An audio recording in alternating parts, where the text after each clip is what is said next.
Over the past few years, it certainly seems like Phil Mickelson has managed to find his way in the middle of a lot of different controversies, including the recent one between the PGA Tour and the LIV Tour. Obviously, with Phil Mickelson being face of the LIV Tour, the comments he made about Saudi Arabia, he's probably smiling and laughing right now as the PGA Tour eventually said that they're going to partner with LIV after all the shit that they talked. But now we're starting to hear some more things about the things Phil Mickelson has been involved in with the past. We've heard about the gambling stuff before, but now we're getting some specifics. Report: Phil Mickelson wagered $1 billion and suffered nearly $100 million in gambling losses. This story isn't exactly new. We'd heard about this when all the LIV Tour stuff was happening, but the rate at which he was gambling, how much he was gambling, including a new report that he allegedly tried to gamble on himself. Take a look at this. A new book by gambler Billy Walters claims that golf great Phil Mickelson lost nearly $100 million gambling in bets, totaling more than $1 billion over a 30-year period. Now, we need to be very clear. This person does have an axe to grind with Phil Mickelson. He feels like Phil Mickelson could have helped him out because he got convicted of insider trading. Felt like Phil Mickelson's testimony could have helped him. Phil didn't want to do that, or it didn't happen the way that he wanted it to happen.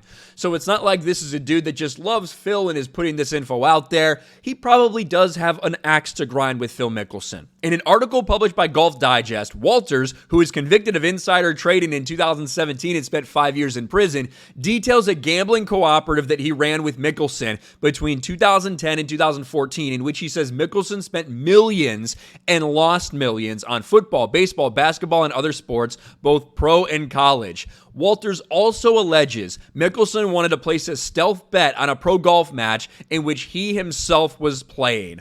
Walters said Mickelson's gambling was so severe, his total number of bets for 2017 totaled up to 3,154 for the year, an average of 9 bets a day. He also says between 2010 and 2014, Mickelson placed $7,000 on 7,000 bets in total on pro football, basketball, and baseball games.